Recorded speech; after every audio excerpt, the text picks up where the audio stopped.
All right, here we are at the Rhode Opera House for the homecoming of Anna Fermin. Anna, nice to see you. I know you're going to hear it all night, but I want to say welcome back. Thank you. Thank you. Well, you're from Kenosha. What's going on tonight?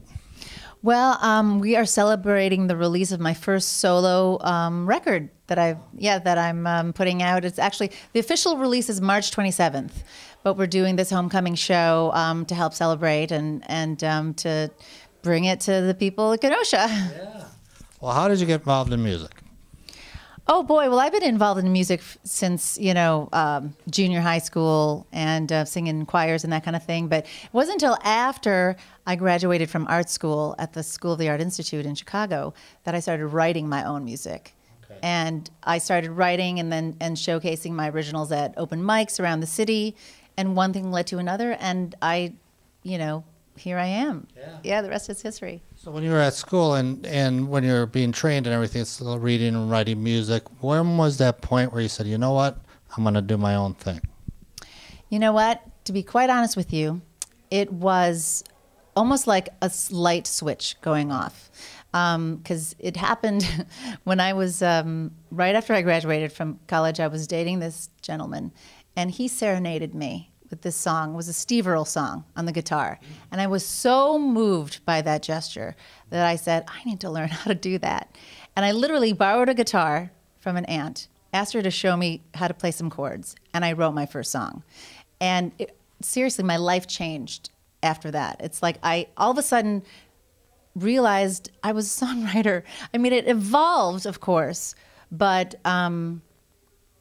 it just progressed so naturally for me. Let's talk about your songwriting. What do you write songs about? Well, mainly experiences that I've had, throughout the years. It starts that way. I call them jumping off points, little ideas, or, it could be an experience you've had. It could be something I heard on the radio. It could be a word. It could be a phrase that I've been thinking about. All of those things, help to spawn the creativity and put a song out. Okay. Did you start like in coffee houses and bar establishments, or how did that? Where do you start from after you write your song? Well, I started doing open mics. Okay. And so that's really where I started. I would do open mics and I would meet other musicians there, and people who were doing the same thing as I was, and that's how I met the guys in my first band, which is Trigger Gospel, which is a alt country band that I led for 15 years.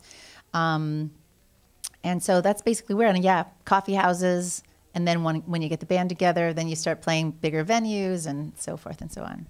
And somewhere I heard that you opened with Johnny Cash. Is that correct? That is, yes. Well, let's hear how did that all start? Well, we opened for Johnny Cash. That was an incredible opportunity, really. I actually found out on my birthday that I was going to be opening up for him. It was December of 1997, I believe, or 96, December of 96. And I was working with a manager at the time who was booking acts at the Cubby Bear in Chicago. And they got a call because the House of Blues was just newly opened in Chicago, and the main booking agent for Cubby Bear went over to the House of Blues to book, and he's like, Johnny Cash is coming. He called my manager and said, do you think Anna could open, because he doesn't have an opening act? And he's like, are you kidding me? So I got the call, and literally like that weekend we opened for Johnny Cash. So it was an incredible experience, yes. Yeah. So now tonight, is it a solo or?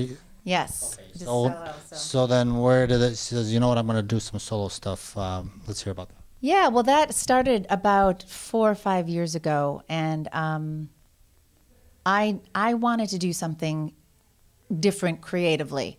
I've been doing Trigger Gospel for like for the last 15 years, and I felt like I wanted to explore more, and I wanted to do that with different musicians, because I've only played with the same guys ever. I was really lucky and fell in with a great group of musicians, and they were really dedicated and loyal to the music I was writing, and they were fabulous, and they're like family to me. But just I needed to do something different creatively, and I wanted to explore more of the pop leanings of my writing and push that envelope more. So I kind of started from scratch, built a new band, actually worked with different producers in the city to record these albums that I'm releasing tonight. And yeah, kind of just happened. And I have a family too, so I had 2 babies in between that whole time. And so I just kind of took my time, it was like, I'm not in a race to do anything. And I just, I wanted to kind of do it on my own terms. And that's what I did. Well, let's talk about the CD that's being released today, the title, and what's it about? Yeah, well, I'm actually releasing two EPs. The first one is called The Contender, which was produced by Jay O'Rourke, who plays acoustic guitar in my band. Well, he plays electric too. But so he produced that first. It's 7 songs. And the second one is called Someday Afternoon. There's about a 2-year gap between the recording of these two records. But Someday Afternoon is the second one. It's a 5-song EP that was produced by Doug McBride in Chicago. Mm-hmm. What are some of the inspirations from some of the songs? Oh boy, a lot of the songs, some of them were written, maybe 10 years ago. A lot of them were written within the last, 2 or 3 years. But I like to think of them as like my happy records, because it's about, the songs are about love. They're about, just your everyday experience, and not waiting around anymore, and like just going and doing and being and getting what you want out of life, as opposed to like just wondering, I guess, or it's I think they're really just kind of positive, uplifting songs. I know you're a great actress. Do you ever perform still on stage, Shakespeare or anything? Oh my gosh. No, I haven't done any acting in a long time, except for, when I'm on stage and I have to sing. There's a little bit of that involved in there, but no, I have not really pursued any of that. But that probably really helps, because it's so nerve-wracking to get on stage in front of thousands of people, especially the House of Blues, that it probably helped in that background. Yeah, definitely. To have that disposition definitely helps in those circumstances. Okay. Well, once again, your CDs, the titles?